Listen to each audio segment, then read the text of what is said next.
নবী মাটি নবী না বলো, আমার নবী নূরের নবী মাটি নবী না। ওই নবীকে মাটি বললে ঈমান থাকবে না। না না না, নবী আমার মতো না। না না না, নবী আমার মতো না। ঈমান দেখতে পেলেন যে নবীজির কাঠ মুবারকের নিচে একটা পিয়ালা, মনে মনে ভাবছে ওই পিয়ালার মধ্যে মনে হয় সম্ভবত পানি আছে। উম্মে আইমান নবীজির কাঠ মুবারকের কাছে গেলেন, যাওয়ার পর ওই পিয়ালাটাই না, উম্মে আইমান আঙ্গুলটা যখন লাগাইলো পিয়ালার মধ্যে, লাগানোর পর দেখতে পেলেন পানি। উম্মে আইমান এবার কি করলেন, পানিটা যখন মুখের মধ্যে লাগাইয়া পানি যখন খেলেন, পানি খাওয়ার পর উম্মে আইমান বললেন যে জীবন তো কত পানি খাইলাম, আরে দুনিয়ার মুসলমান। হযরত আইমান ডাক দিয়া বললেন, ইয়া রাসূলুল্লাহ, নবী গো, এখন আমার কি উপায় হবে? আমি কি এখন হারাম খাইয়া জাহান্নামে গেলাম নাকি? আমার নবী ডাক দিয়া বললেন, আইমান রে, ও আইমান, শুনিয়া নাও শুনিয়া নাও, এই পানি খাইয়া তুমি আমার প্রস্রাব মুবারক খাইয়া তুমি জান্নাতি হয়ে গেলা। সুবহানাল্লাহ।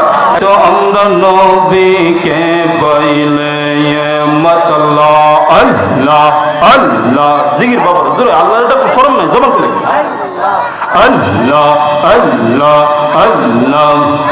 আমরা জায়গা হইব নিয়ে আমরার মরণের নাই গো, মসজিদের পাশে আমার কবর দিও কইরা আমরার জায়গা হইব নিয়ে। মাশাআল্লাহ, আল্লাহ।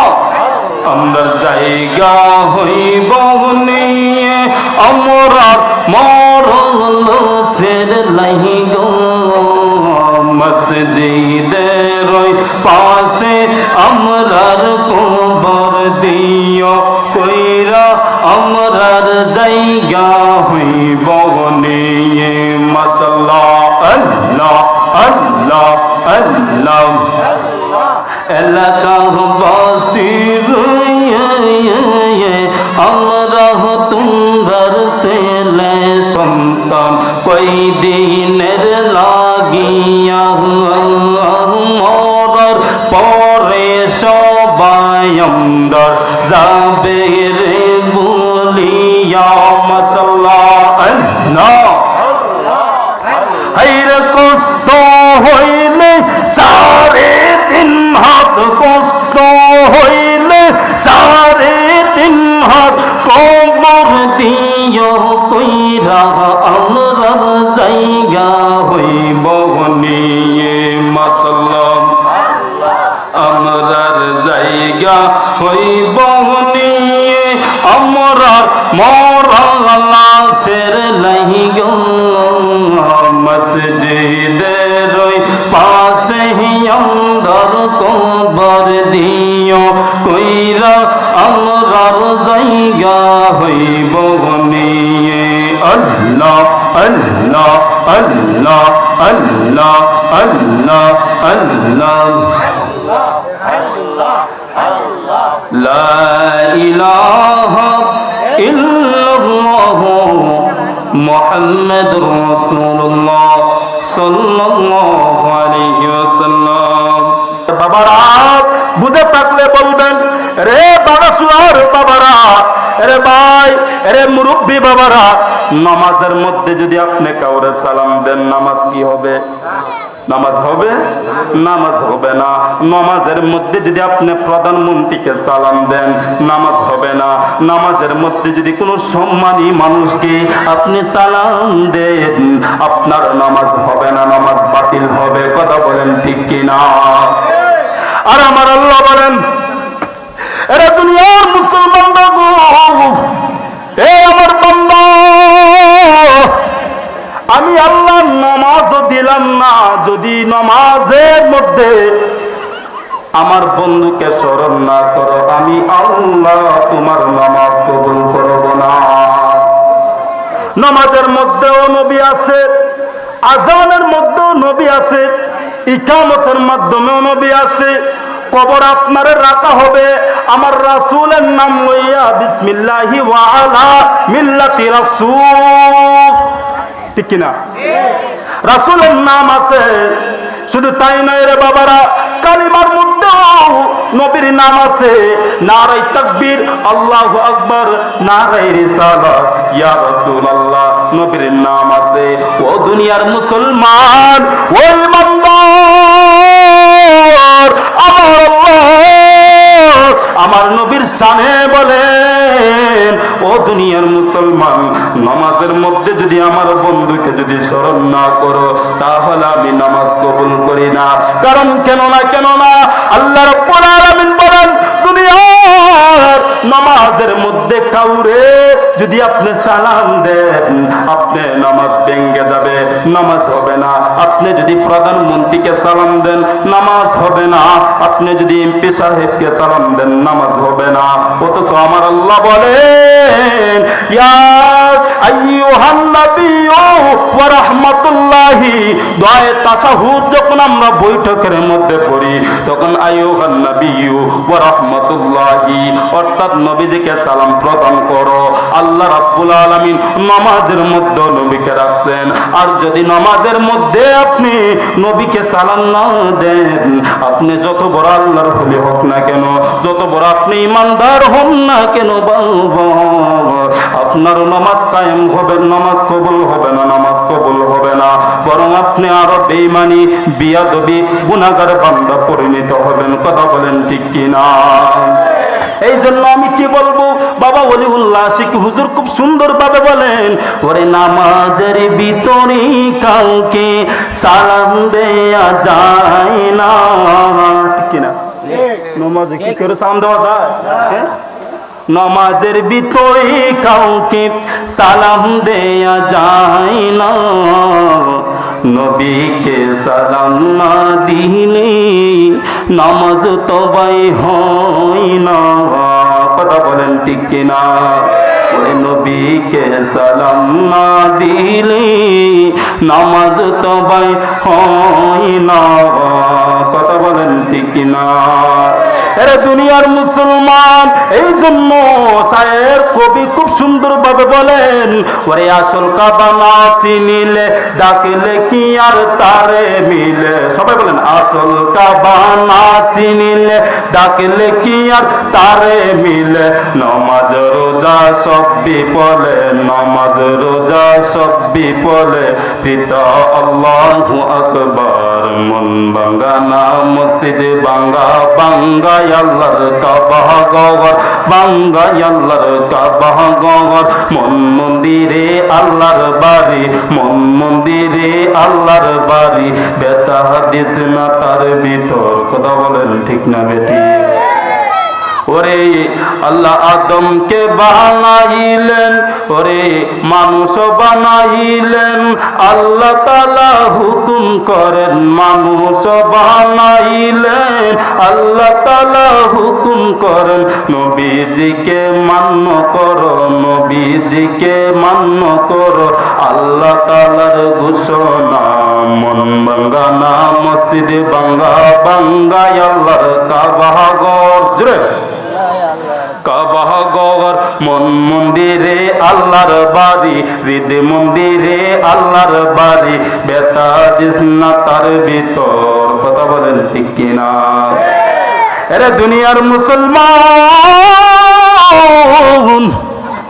এরে আল্লাহর গোলাম, আজকে তোমরা মাহফিল করো আমাদের মতো, অথচ নবীর শানে তোমরা আলোচনা করো। আমরা যদি নবীর শানে আলোচনা করি, আমাদেরকে বেদাত বলে। আমরা যদি নবীর শান আলোচনা করি আমাদেরকে মুশরিক বলে। কয় নাকি আমরা নাকি আল্লাহর সমতুল্য করে দেই। ওরে দুনিয়ার মুসলমান, আমার আল্লাহ যদি নবীর শান বাড়ায়, আমার আল্লাহ যদি নবীর শান আলোচনা করেন, ও হুজুর তোমার কাছে আমার প্রশ্ন, আপনি বলেন আমার রাসূলকে কোন জায়গার মধ্যে কমতি রাখছে? ঠিক কিনা বলেন? এরা দুনিয়ার মুসলমান, নবী নাকি আমাদের মতো মানুষ, নবী নাকি আমাদের মতো রক্তে মাংস করার মাটির মানুষ। তারা সুন্দরভাবে বলে নবী নাকি আমাদের মতো মানুষ। তাহলে তাদের কাছে আমার প্রশ্ন থাকবে, নবী যদি আমাদের মতো মানুষ হয়, নবী যদি আমাদের মতো লোক হয়, তাহলে নবীর গুনাহ নাই, আমাদের তো গুনাহ আছে। ঠিক কিনা? নবীর গুনাহ নাই। শুধু নবীর গুনাহ কেন, আল্লাহ বলেন কোন নবীর গুনাহ নাই। নবীরা হলো মাসুম। নবীরা কি? মাসুম। নবীরা হলো মাসুম, নবীদের কোনো গুনাহ নাই গো।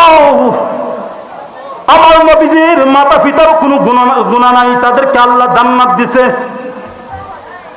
তুমি আজকে বলো তোমার মুখে নবীজি বলো, নবীজির নাকি ভুল আছে? নাউজুবিল্লাহ বলেন। অথচ আমার আল্লাহ নবীজিকে মাসুম বলছেন। আর নবী যদি আমার মতো হতো, তাহলে তোমাদের কাছে আমার একটা প্রশ্ন থাকবে, তোমরাই তো আলোচনা করো যে নবীর গুনাহ নাই, নবীর গুনাহ নাই। তাহলে তোমার তো গুনাহ আছে, তোমার কত গুনাহ, আমার কত গুনাহ। ক্যালকুলেটারাই নাও, হিসাব করলে গুনার হিসাব পাওয়া যাবে না। এত বড় বড় গুনাহ করলাম, হাতের দ্বারা গুনাহ, জবানের দ্বারা গুনাহ, পায়ের দ্বারা গুনাহ, মাথার দ্বারা গুনাহ, চোখের দ্বারা গুনাহ, শরীরে অঙ্গ প্রত্যঙ্গ দ্বারা যে সমস্ত গুনাহ করে ফেলছি, আমাদের কলবটাই তো নাপাক করে দিলাম। এত গুনাহ আর এত গুনাহ, ওই গুনাহ নিয়ে তো জান্নাতে যাওয়া সম্ভব হবে না। এরে দুনিয়ার মুসলমান, আর নবীকে নাকি আমাদের সাথে তুলনা দেও। এরে দুনিয়ার মুসলমান, একজনের বান্দা আরেকজনের বান্দার প্রস্রাব যদি পান করে তাহলে কি হয়? হারাম হয়। কি? একজনের প্রস্রাব একজনে পান করলে হারাম। কিন্তু আমার নবীর প্রস্রাব মুবারক তো একজনে খেয়ে ফেলছে। আল্লাহু আকবার কন্যা। আমার নবীর প্রস্রাব মুবারক, তারা যে বলে নবী আমাদের মতো মানুষ, তাহলে তোমরা যে বলো আমাদের মতো মানুষ, অথচ নবীজির প্রস্রাব মুবারক তো একজন খেয়ে ফেলছে। তিনি হলো নবীজির দাসী উম্মে আইমান। সুবহানাল্লাহ বলেন। উম্মে আইমান নবীজির প্রস্রাব মুবারক খাইল। তাহলে তো তোমাদের কথা হয়ে যায় নবীজির প্রস্তাব মুবারক যে খাইছে হারাম খাইছে। কি? হারাম খাইছে। কিন্তু আমার নবী বলেন, আমার নবী কি বলেন শুনে নিন দুনিয়ার মুসলমান।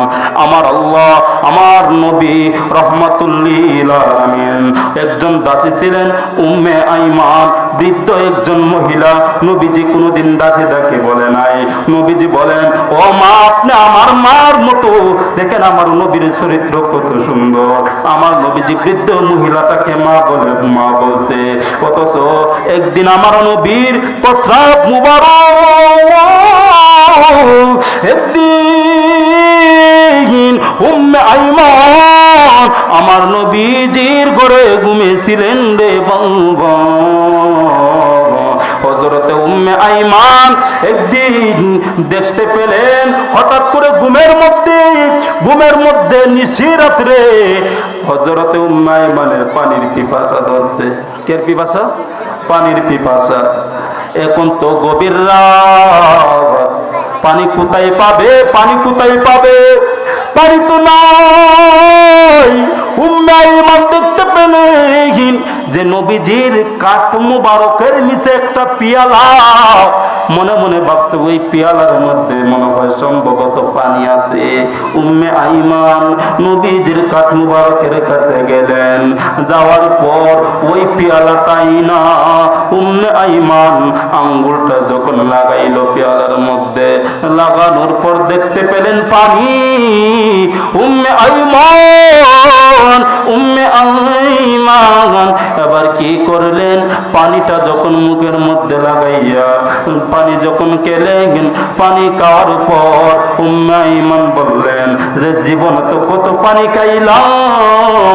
আরে দুনিয়ার মুসলমান, আইমান, হে আমার বাবার সুরার মুরব্বী বাবারা, ওই নবীজির দাসে উম্মে আইমান বললেন যে আমি জীবনে কত পানি খাইলাম, কত পানি খাইলাম, এত মিষ্টি পানি, এত সুস্বাদু পানি গো, এত এই পানিটা খাওয়ার আগে এত সুস্বাদু গেরান দেখলেন যে মেশকে আম্বরের চাইতে অনেক বেশি সুস্বাদু গেরান। উম্মে আইমান এবারে কি করলেন মুরব্বী বাবারা, উম্মে আইমান এবার পানিটা খাওয়ার পর উম্মে আইমান বললেন যে তো এত মিষ্টি পানি আমি উম্মে আইমান জীবনে কোনোদিন পান করি নাই। সুবহানাল্লাহ। হঠাৎ করে আমার নবীজি সকালবেলা ডাক দিয়া বললেন উম্মে আইমান রে, ও উম্মে আইমান, তুমি কিছু সকালবেলা ঘুম থেকে উঠে কাটার নিচে কিছু পাইলেনি? কয় না নবী, আমি তো কিছু দেখতে পেলাম না।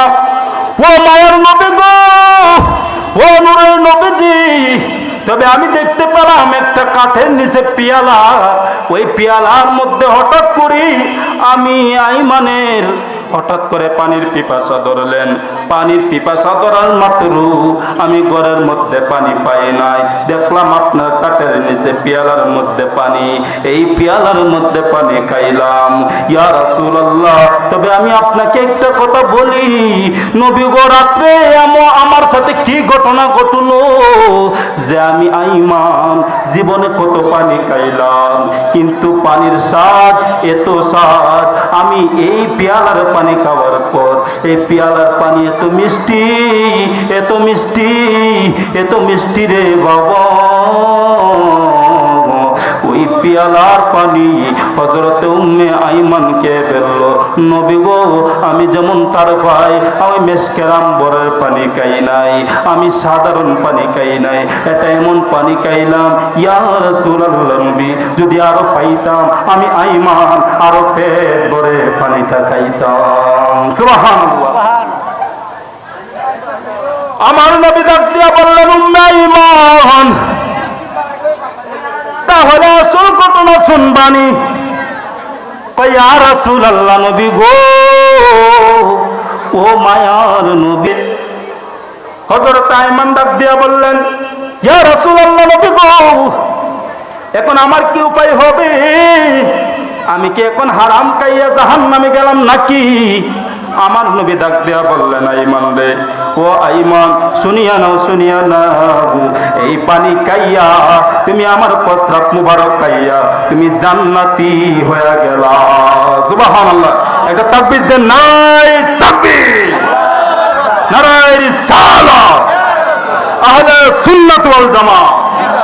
হযরত মাওলানা রুহুল আমিন সিদ্দিকী সাহেবের আগমন, রুহুল আমিন সিদ্দিকী সাহেবের আগমন।